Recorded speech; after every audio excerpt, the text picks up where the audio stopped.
Boa noite, Arnaud. Boa noite a todos. Sejam bem-vindos à casa para mais uma noite de estudos, de reflexões. Quem estava com a incumbência hoje de vir falar é o nosso amigo Ives Facuri, e ele infelizmente não pôde participar nesta noite, e nós nos encarregamos de vir trazer este tema. Bom, benevolência para com todos. Primeiro a gente vai procurar compreender o que vem a ser a benevolência. Nós temos, como Jesus traz na lei maior para todos nós, o maior ensino para todos nós é o amar a Deus sobre todas as coisas e ao próximo como a si mesmo. Assim, Jesus, na passagem do Evangelho, em que um doutor da lei veio assim o questionar. Muitos diziam assim, testar a Jesus.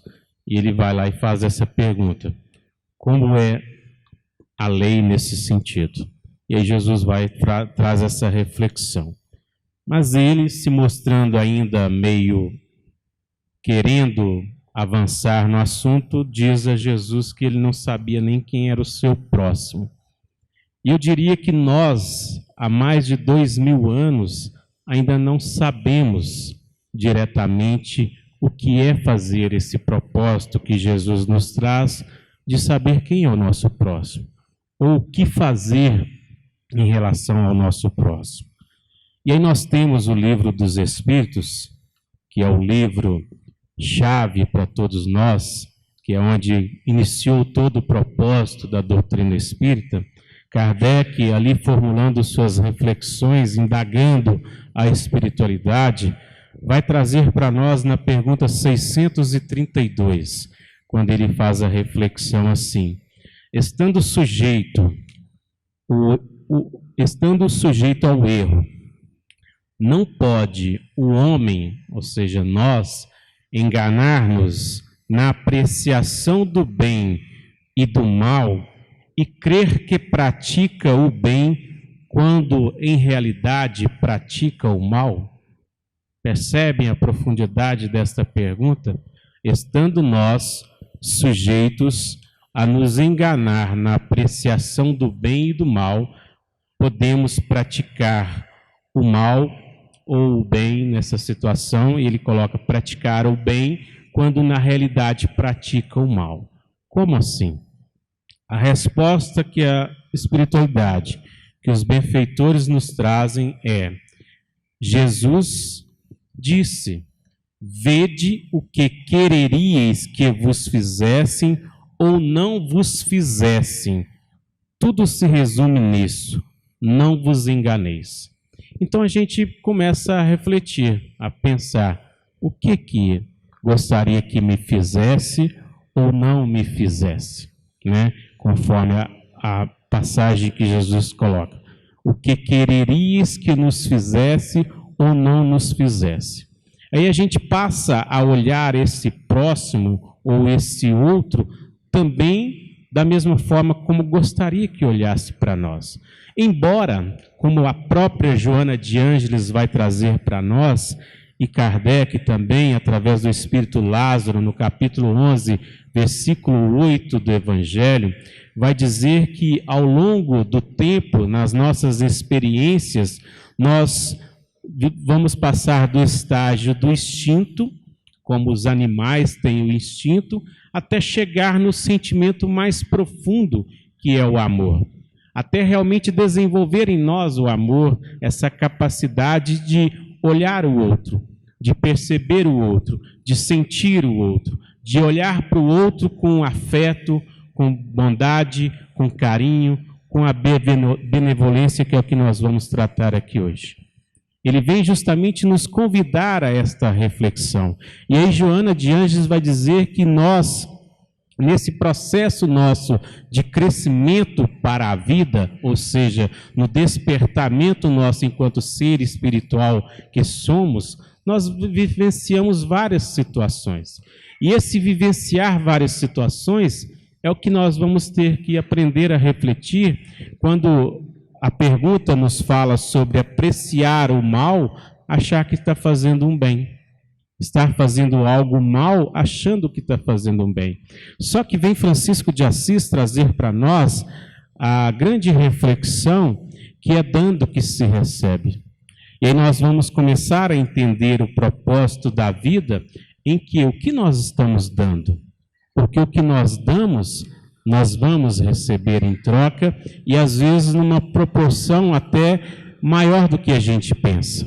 Então, nesse entendimento que a doutrina vem nos trazer, benevolência para com todos é uma reflexão que Kardec, na pergunta 886, no Livro dos Espíritos, faz à espiritualidade, aos benfeitores, perguntando como é entendida ou como é entendida a caridade segundo Jesus. Ou seja, como Jesus agiria por caridade ou com caridade nesse contexto para com todos. Como é entendida essa caridade com Jesus? E eles vão refletir para nós a benevolência para com todos, a indulgência para com as imperfeições dos outros e o perdão às ofensas. Então nós vamos entender que numa era em que nós percebemos hoje, por exemplo, o que está acontecendo lá em Israel e Palestina, que sempre aconteceu, né? Sempre houve esses conflitos, esses desentendimentos, nós percebemos a violência tomar conta de atos, palavras, pensamentos. E Emmanuel vem dizer para nós que um gesto carinhoso ou uma atitude compreensiva caem qual bálsamos cicatrizantes nas feridas mais profundas da alma. Então, ele vai dizer para nós que um gesto carinhoso ou uma atitude compreensiva de todas as situações que nos envolvem vai cair para nós qual bálsamos cicatrizantes. O que é um bálsamo cicatrizante? Seria a sensação mais reconfortadora?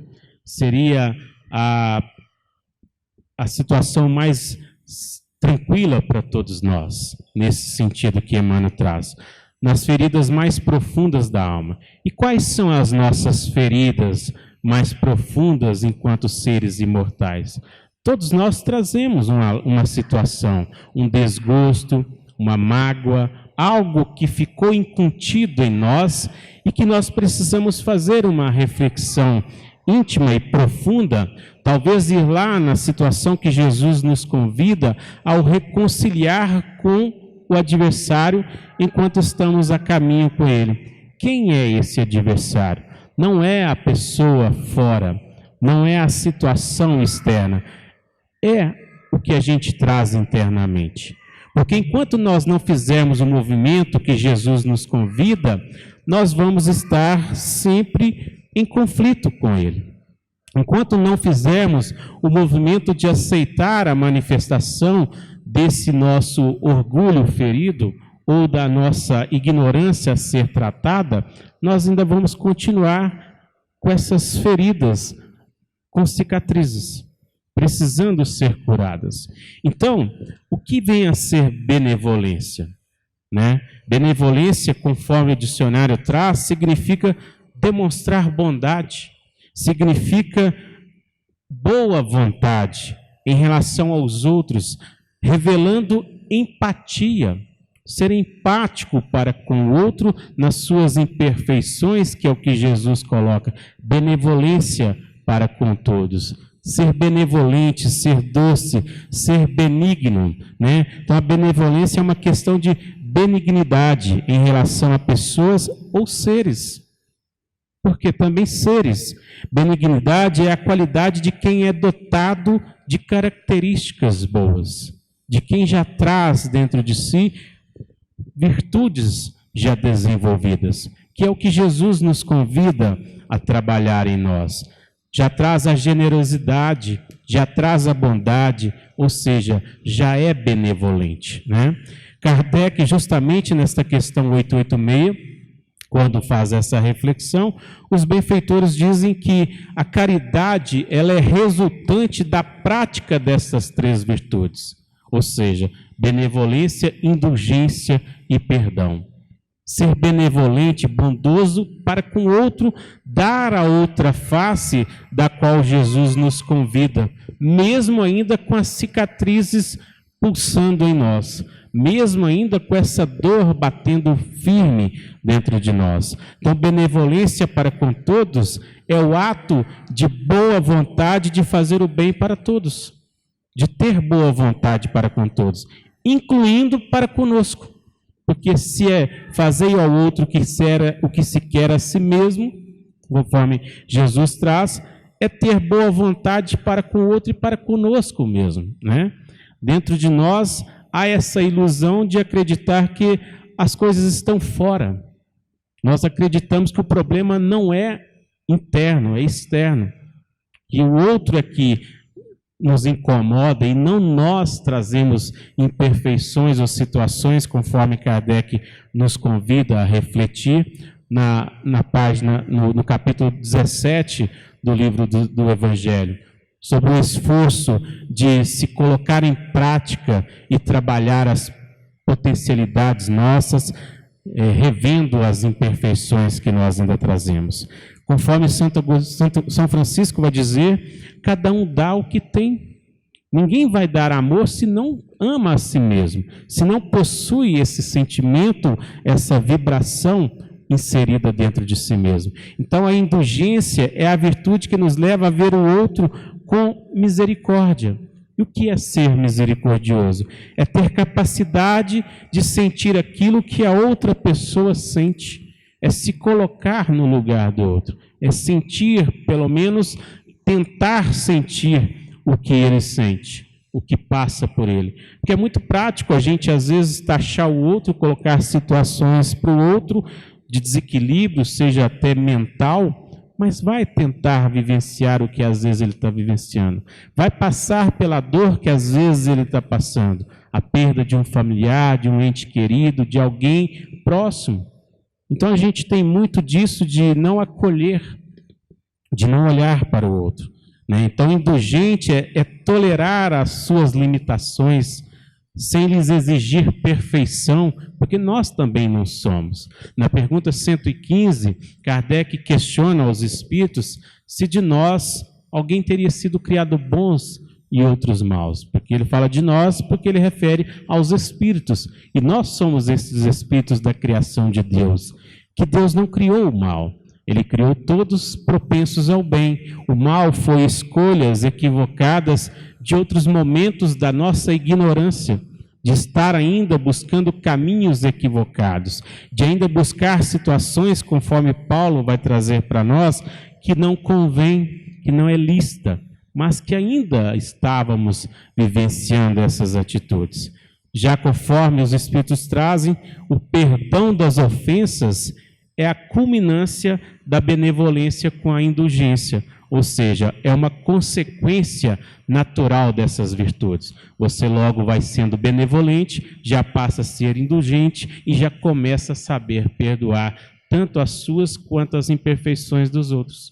É esse o mecanismo. Se nós exigimos perfeição dos outros, vamos ficar magoados, ressentidos. Por quê? Porque se ele não conseguir ser o perfeito que nós almejamos, nós vamos taxá-lo, nós vamos denegri-lo, nós vamos criar situações pelo nosso orgulho, pelo nosso egoísmo, pelo ego exacerbado que nós ainda trazemos. Contudo, se nós formos benevolentes, ou seja, caridosos, conforme a proposta, misericordioso, indulgentes, seremos tolerantes e não alimentaremos o ofensor interno, ou seja, esse orgulho que nós trazemos. Por isso Jesus vem dizer para que nós reconciliemos com esse adversário, ou seja, com esse orgulho que ainda manifesta em nós, que ainda traz desejos, situações ainda vibrantes dentro de nós, que nós precisamos fazer o que Jesus coloca na parábola do joio e do trigo, que ele está crescendo e chegou o momento da colheita, de arrancar e queimar, de deixar florescer ou crescer as virtudes que são o trigo, que são o essencial em nós, né? Na pergunta 643, Kardec diz assim: haverá quem, pela sua posição, não tem a possibilidade de fazer o bem? Há alguém, de qualquer um de nós aqui presente, qualquer um no mundo encarnado ou desencarnado, que qualquer situação que seja, não tem a possibilidade de fazer o bem? Percebem? Esta é a pergunta que a espiritualidade diz. Kardec questiona, eles vão dizer assim, não há quem não possa fazer o bem. Somente o egoísta nunca encontra ensejo de o praticar. Somente o egoísta nunca encontra ensejo de o praticar. Basta que se esteja em relações com os outros, nesse processo de relacionar-nos com os outros homens, para que se tenha ocasião de fazer o bem. Então, nós estamos todos envolvidos em oportunidades para trabalhar e fazer o bem. E eles dizem ainda que não há dia da existência que não ofereça a quem não se ache cego pelo egoísmo oportunidade de praticá-lo. Então, não há momento nenhum que a pessoa, mesmo se achando cega nessa posição de achar que não tenha que fazer o bem, ela não tem oportunidade de praticá-lo. E aí eles terminam a resposta assim: por quê? Fazer o bem não consiste para o homem apenas ser caridoso. Então nós não precisamos esperar desenvolver a virtude da caridade para começar a fazer o bem. Nós não precisamos esperar ser venturosos nesse sentido, ou benevolentes nesse sentido, para começar a praticar o bem. E eles vão dizer assim: mas em ser útil, na medida do possível. Então, cada um de nós temos possibilidade em ser útil na medida do possível, na capacidade de cada um. E ninguém pode dizer que não tem condições ou situações para fazer isso. Percebe? Por isso, Jesus vai trazer para nós que o amar a Deus sobre todas as coisas e ao próximo como a nós mesmos é a lei e os profetas. E essa lei, ela está escrita na nossa consciência, conforme a doutrina nos traz, na pergunta 621. Fazendo com que o tempo todo nós estejamos aqui relembrando, revendo, fazendo uma reflexão interior. E aí eles dizem assim, que todas as vezes que o seu concurso venha a ser necessário, ou seja, que isso vai nos mostrar a necessidade de continuar trabalhando isso. No capítulo 9 do Evangelho, Kardec diz assim, que a benevolência para com os semelhantes, ele é fruto do amor ao próximo e também produz a afabilidade e a doçura que são a sua manifestação. Então, a benevolência para com todos, para com o semelhante, é fruto desse amor ao próximo. Só quem já consegue praticar, já está desenvolvendo essa virtude, que é esse fruto que começa a, de fato, a vibrar dentro de si. No livro Pão Nosso, Emmanuel, no capítulo 141, com o título Amor Fraternal, ele traz uma passagem de Paulo aos Hebreus, no capítulo 13, versículo 1, que ele diz assim: permaneça o amor fraternal. E aí Emmanuel traz como título deste capítulo Amor Fraternal. E ele vai dizer assim para nós: as afeições familiares, os laços consanguíneos, as simpatias naturais podem ser manifestações muito santas da alma. Percebem? As afeições, as simpatias naturais podem ser manifestações muito santas da alma. Quando a criatura eleva no altar do sentimento superior somente nesse sentido. Então não adianta a gente dizer que a gente tem o sentimento, que a gente é benevolente, ou é caridoso, ou é fraterno uns com os outros, se isso não está no altar íntimo nosso, conforme Emmanuel coloca, né? E ele diz assim: contudo, é razoável que o espírito não venha a cair sob o peso das inclinações próprias, ou seja, ficarmos buscando situações que não edificam e não trabalhar o sentimento verdadeiro do qual todos nós somos convidados. E aí Emmanuel traz uma frase fantástica nessa leitura que ele coloca assim: a fraternidade pura é o mais sublime dos sistemas de relações entre as almas. Por isso, ser fraterno, ser amável, caridoso, é o que nos conecta nesse sentimento. Por isso, Jesus vai dizer que aquilo que não se separou, não se separa no céu, nesse sentido. Porque nós estaremos ligados por esses laços de fraternidade. Mas que aquilo que a gente não construir, de fato está desligado nesse sentido. Então, Joana de Ângeles vai dizer para nós que nós, espíritos, nós somos a soma das experiências ao longo das reencarnações. É uma soma. Por isso Jesus vai colocar para nós que o que a gente conquistou, nós não perdemos. Aquilo que nós já conquistamos, ninguém perde. Mas aquilo que não foi conquistado, nos será tirado. Por quê? Porque ainda não desenvolvemos essas possibilidades, que é as virtudes, que é a nossa necessidade evolutiva. Na parábola dos talentos, Jesus nos convida à reflexão da multiplicação. Nós estamos aqui para multiplicar em nós as virtudes. A pergunta que Kardec fez, como era entendida a caridade, primeiro eles trouxeram a benevolência.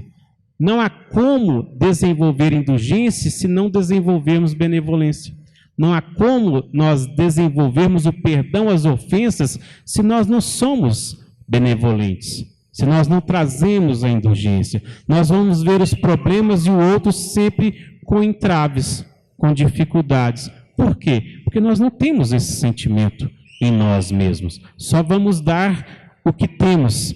Ela diz assim para nós, que heranças atávicas do passado sempre se expressam no presente como conflitos de inferioridade, de superioridade, de narcisismo, com a carga tóxica dos preconceitos que transformam os indivíduos em vândalos perversos e insensíveis.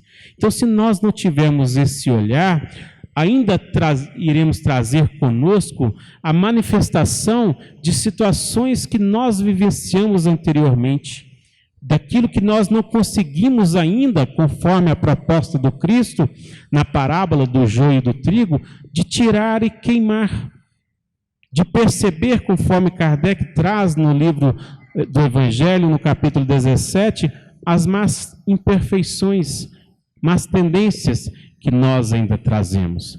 Então, perceber que ao longo da nossa existência, nós adquirimos, conforme Joana coloca, expressões não legítimas, que não fazem parte de nós. Nós somos um ser essencial, ou seja, um ser de luz, mas que para brilhar a luz, conforme o Cristo colocou, precisamos fazer a limpeza da eira, da imperfeição que ainda trazemos.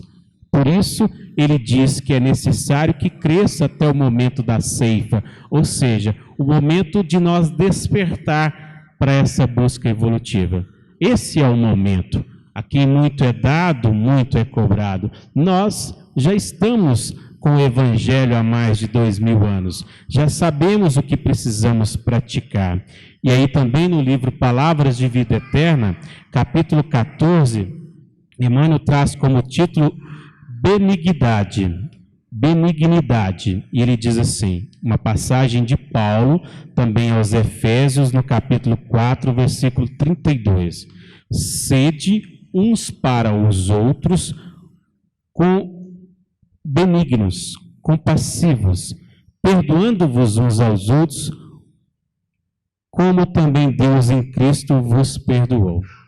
A gente vai lá no Pai Nosso e faz a reflexão muito mais maquinal da leitura do Pai Nosso, perdoa as nossas ofensas, pedindo ao Pai, olha, perdoa as nossas ofensas, e assim como perdoamos. Mas se a gente fizer a reflexão profunda, não perdoamos. Não conseguimos praticar isso. Não conseguimos colocar isso em evidência. Ou seja, não conseguimos ir lá e, de fato, trabalhar o perdão. Por quê? Porque ainda existe incontido em nós o desaforo que o outro praticou, a situação que o outro causou, mas nós nunca refletimos no que às vezes nós também causamos, né? Então Paulo nesta mensagem traz para nós ser uns para com os outros benignos, doces, indulgentes, amorosos, caridosos, misericordiosos. E Emmanuel vai dizer assim para nós nesta leitura: guardar ressentimento e vingança, melindre e rancor é o mesmo que transformar o coração num vaso de fel. Percebe? Guardar rancor, vingança, melindre, ressentimento é o mesmo que transformar o coração num vaso de fel. A gente ficar com esse sentimento em relação ao outro, quem que vai sofrer com isso? O outro ou nós? Percebe? Por isso a mágoa, o ódio, a vingança, o melindre, todos esses sentimentos são venenos que nós tomamos achando que o outro é que vai bater as botas, achando que o outro é que vai sofrer as consequências, achando que o outro é que vai ficar na pior.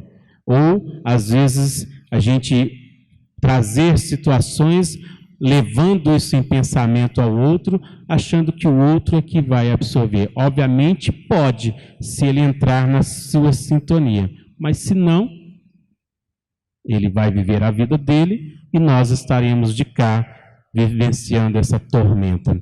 E aí Emmanuel também no livro Palavras de Vida Eterna, capítulo 156, com o título Segundo Agimos, trazendo também uma mensagem de Paulo aos Coríntios, no capítulo 22, versículo 1, diz assim: mas deliberei isso comigo mesmo, não ir mais ter convosco em tristeza.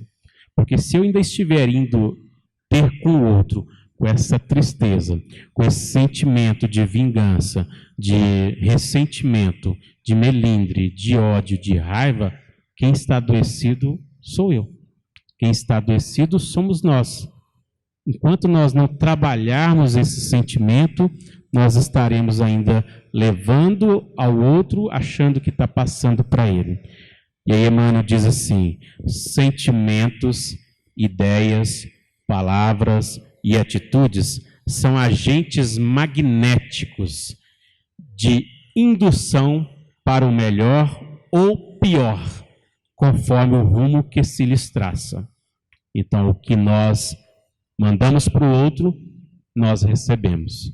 A reflexão a se fazer é o mesmo que pegar uma bola e jogar na parede com toda a força. Ela volta.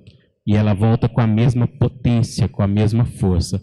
E magneticamente falando, esses sentimentos voltam para conosco.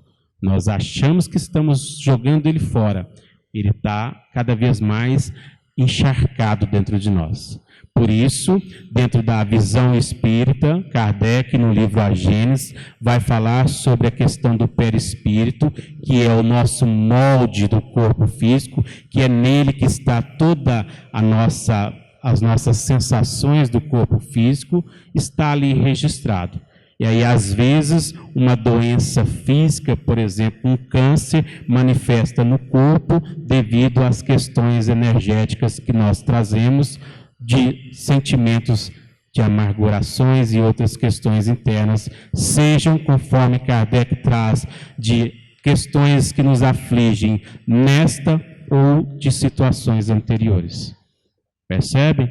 Então, toda a questão que Jesus vem nos convidar a suavizar o nosso fardo, ele não está falando do corpo físico. Ele fala do nosso campo mental, das nossas energias internas, do magnetismo que é o nosso campo mental, o nosso perispírito. Suavizar é ir lá e refletir e tirar essa mágoa, esse rancor, esse melindre que Emmanuel traz. Emmanuel diz assim ainda: queixa inútil enfraquece o otimismo, gerando desconfiança e perturbação. Então, nos queixar, ficar reclamando, murmurando, conforme a pergunta 115 vai dizer para nós, que Deus nos dotou da capacidade de buscar o conhecimento, de nos crescer para a vida. Mas, enquanto ficarmos murmurando, reclamando, nós vamos entrar nesse processo de ficar nos enfraquecendo, atraindo perturbações para nós. Emmanuel diz assim ainda: azedume corta o impulso de generosidade, aniquilando boas obras no nascedouro. Então, a pessoa que não traz alegria, que esse azedume, ou seja, fechada para as questões, azeda no sentido de que não tem alegria, não sabe vivenciar as coisas boas, vai estar trazendo sempre sentimentos assim. Irritação abate as forças da alma, trazendo a exaustão prematura. Irritação, você vai ver a pessoa sempre ali desmotivada, depressiva, entristecida, não consegue vibrar positivamente. Mágoa anula a esperança, arrasando possibilidades de trabalho. Desespero queima o solo do ideal, exterminando a sementeira do bem. Então, a pessoa que não tem calma, não tem tranquilidade, não consegue ter equilíbrio, só vive em desespero. Ela traz para ela essas situações. E aí Emmanuel vem dizer para nós assim, para a gente mudar a chave, para a gente refletir nas nossas necessidades. Se aspiras construir, planta benevolência e serenidade, entendimento e abnegação na gleba da própria alma, ou seja, no terreno da própria alma, no próprio coração. Por isso, quando Jesus traz na reflexão da parábola do joio e do trigo, que os apóstolos vão perguntar para ele: Senhor, mas tu não plantastes apenas o trigo? Como que apareceu esse joio aí? E aí Jesus vai dizer assim: o homem dormiu. Enquanto ele dormiu, veio o inimigo e plantou o joio. Aí a gente pensa assim: que inimigo é esse? Alguém, né, um sacana aí entrou aqui e fez bagunça, plantou situações na minha horta. Não é disso que ele está falando. O inimigo nosso, e quem é o nosso trigo? O trigo que ele fala é do ser que nós somos enquanto espíritos eternos em busca da evolução. O joio, o inimigo, é o nosso orgulho, que faz com que cresçam situações em nós e a gente não percebe. Por quê? Porque o ser essencial que nós somos está dormindo para as coisas essenciais da vida. É o que Paulo vai dizer para que nós acordamos enquanto há tempo, para que a gente desperte para essas necessidades e busque refletir nelas. E vem Jesus também no Evangelho de Lucas e diz assim: andai enquanto há luz do dia, para que as trevas interiores não nos apanhem. Andar no sentido de trabalhar as virtudes em nós enquanto nós temos tempo para isso. Porque vai chegar o momento que as trevas interiores apossam de nós. Nesse sentido, impedindo com que a gente cresça, caminhe e fique vivenciando situações negativas. Emmanuel ainda diz assim: todos dependemos uns dos outros, na desincumbência dos compromissos que nos competem. Todos dependemos uns dos outros. A vida, porém, através de todos aqueles que nos partilham a marcha, reage sobre nós segundo agimos. Percebe? A vida reage sobre nós segundo agimos. Com todos aqueles que nos partilham a marcha, reage sobre nós segundo agimos.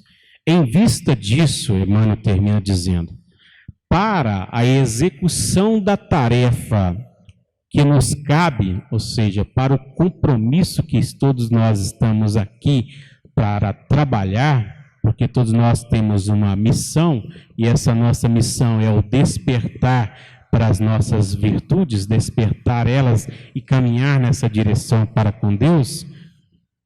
Quantos caminham ao lado apenas colaboram conosco, ao nosso lado, apenas colaboram conosco na pauta de nosso auxílio, dando-nos isso ou aquilo, no tanto e na espécie daquilo ou disso que venham a receber? Então, às vezes, a gente está exigindo do outro virtudes tal, situações tal, mas nós não fazemos isso. Nós ainda não conseguimos executar ou colocar em prática os mandamentos conforme Jesus colocou. Ou ainda não estamos entendendo o nosso próximo, conforme nós falamos no início. Também no livro Opinião Espírita, Emmanuel e André Luiz, na psicografia do Chico e também do Valdo Vieira, o capítulo 28, o tema benevolência, Emmanuel vai dizer assim: traduzindo benevolência por fator de equilíbrio nas relações humanas, vale confrontar as atitudes infelizes com os obstáculos pesados que afligem o espírito na caminhada terrestre. Aprendamos a relação de ordem moral no dicionário da simples natureza, voltando a tudo aquilo que nós já colocamos. Emmanuel vem nos fazer uma reflexão com as questões da natureza. E aí ele diz assim: azedume, estrada barrenta. Então, a pessoa que anda em azedume se encontra andando numa estrada barrenta. Irritação, atoleiro comprido. Cólera, desastre à vista. Conversa desnecessária, vento inútil. Aspereza, casca espinhosa. Pessimismo, chuva de fel. E aí ele diz assim: cada pessoa recebe aquilo que distribui. Cada um dá o que tem. Francisco de Assis, na oração, é claro nesse sentido. Nos convida a dar o amor, a levar o amor onde há o ódio. E aí a gente pensa que esse amor precisa ser levado para fora de nós. Na verdade, é um sentimento em construção interna. Nós não temos esse amor desenvolvido. Nós estamos a caminho de desenvolvê-lo, de construí-lo. Ele diz para que a gente leve onde há o ódio. O ódio ainda é o sentimento que às vezes acomete a nós pelo desequilíbrio do qual nós ainda trazemos em relação ao comportamento do outro, ao que o outro faz. Então Emmanuel diz assim: se esperamos pela indulgência alheia, saberemos cultivar a benevolência no trato com o próximo, para que a benevolência nos seja auxílio incessante através dos outros. É dando que se recebe, é praticando esse amor ao outro que nós vamos recebê-lo. Na verdade, a gente trabalhar o orgulho, o egoísmo, conforme a doutrina nos coloca, porque às vezes a gente está esperando que o outro nos ame.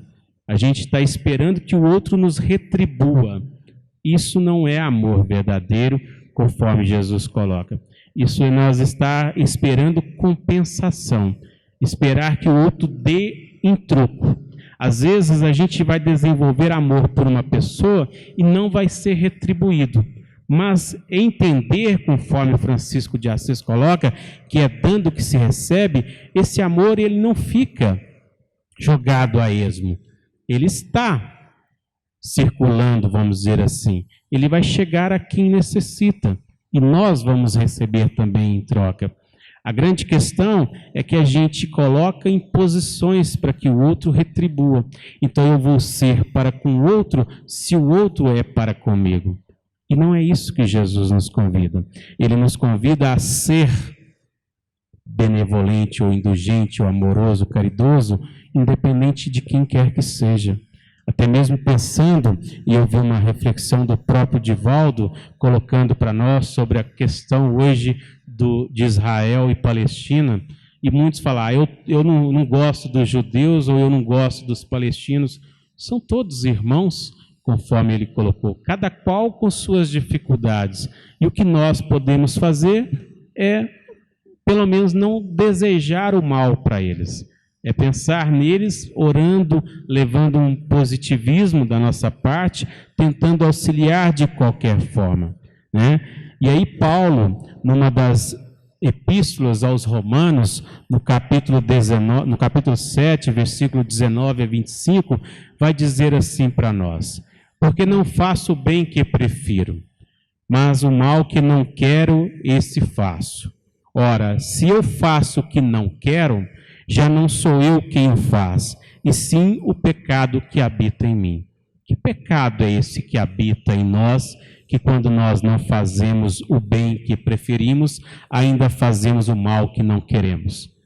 Porque aquilo que nós falamos sobre o ser essencial, o Espírito na sua melhor performance, vamos colocar assim, desenvolvendo as virtudes, mas não consegue ainda traz o orgulho dentro de si, tentando lutar contra o homem velho, mas ainda não conseguindo ser o homem novo que todos almejamos, que todos queremos. E ainda vamos trazer condicionamentos, conforme Kardec fala, das más tendências que ainda vibram em nós, querendo lutar com isso, mas ainda não conseguindo.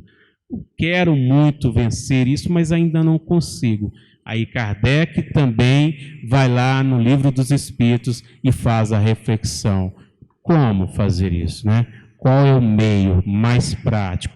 Temos nós de nos melhorar nesta vida e resistir ainda à atração do mal, ou seja, a esse mal que ainda manifesta em nós. Qual o meio? Santo Agostinho, no Livro dos Espíritos, pergunta 919, coloca que é o conhecimento de si mesmo. Ele diz simples: conhece a ti mesmo. E aí Kardec insiste: tá, beleza, mas como fazer isso? Como nos conhecer então? E aí ele diz assim: fazendo o que aí fazia quando vivia. Ao fim do dia, eu passava em revista, fazia uma reflexão da minha vida, uma análise mais profunda. Perguntava a mim mesmo se haveria tido de ter violado alguma lei, se haveria feito algo que não seja agradável ao outro, ou se haveria tido de deixar de fazer algo que poderia ter ajudado ao outro. Nós podemos trazer várias situações. Na pergunta 642, Kardec também vai lá e questiona: para poder fazer o bem e resguardar a nossa posição futura, ou seja, para agradar a Deus e resguardar a nossa condição futura, basta que a gente não pratique o mal, né? Eles questionam, Kardec vai lá e faz essa reflexão. E eles vão dizer que não, é que a gente precisa fazer o bem no limite das nossas forças, porque nós podemos responder pelo mal de não haver feito o bem. Então nós não estamos aqui para praticar mal, nós estamos para buscar o bem, que é o despertar nosso. Por isso, na pergunta 115, quando Kardec questiona se dos espíritos uns terão sido criados bons, outros maus, Kardec vai dizer que Deus criou todos simples e ignorantes, isto é, sem saber. A cada um deu determinada missão. Todos nós temos uma missão. E aí eles dizem assim: com o fim de esclarecê-los, buscando nos esclarecer e de os fazer chegar progressiva a mente à perfeição, pelo conhecimento da verdade. E aí João, no Evangelho, vai dizer assim para nós: conhecereis a verdade, ela vos libertará. Esse conhecer a verdade que João nos convida é saber que ela existe. Nós sabemos, por exemplo, amar a Deus sobre todas as coisas, ao próximo como a si mesmo, nós sabemos. Agora, sentir isso e fazer isso, nós estamos ainda em processo. E esse processo é que nessas relações uns com os outros, nós vamos esbarrando em várias situações, as do outro e as nossas. Mas é trabalhar o sentimento, conforme Jesus traz, para que a gente possa, de fato, entender esse propósito que Paulo coloca. Porque não faço o bem que prefiro, mas o mal que não quero, esse faço. Nós vamos mudar isso e começar a fazer o bem e trabalhar para não continuar fazendo o equívoco que Paulo coloca, que ainda é ilícito para todos nós. Então, esta é a nossa reflexão. Benevolência para com todos significa, então, demonstrar bondade, boa vontade em relação para com todos. Ou seja, ser uma pessoa mais caridosa, mais amorosa, que nós estamos em construção.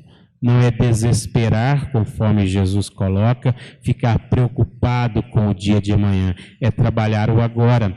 O andar enquanto há luz do dia é andar sem pressa, sem desespero, sem correria. É entender que nós estamos passo a passo. Emmanuel, no livro Caminho, Verdade e Vida, ele vai falar de uma lição devagar, mas sempre, passo a passo. Construção tijolo por tijolo, conforme se coloca. E aí tem uma reflexão que está num livro que chama Parada para Pensar. É um pequeno livro de um padre, chama Rock Schneider, alemão, e ele diz assim: ao menos não estou parado, pois alicerce também é construção. Todos nós estamos tentando ainda construir as bases. Jesus nos convida à reflexão da casa sobre a rocha e não sobre a areia. Onde nós vamos construir nossas bases, nossos alicerces? Porque se for na areia, qualquer situação vai derrubar. Se for na rocha, nós estaremos firmes, convictos das nossas necessidades e daquilo que a gente almeja e precisa trabalhar. É nesse sentido, conforme entendia Jesus, a benevolência sendo parte desta caridade, nesse sentido que todos nós devemos trabalhar. Então fica a reflexão para que possamos sair daqui pensando, refletindo de fato e buscar no entendimento de cada um trabalhar esse sentimento. Jesus abençoe a todos e até uma próxima oportunidade.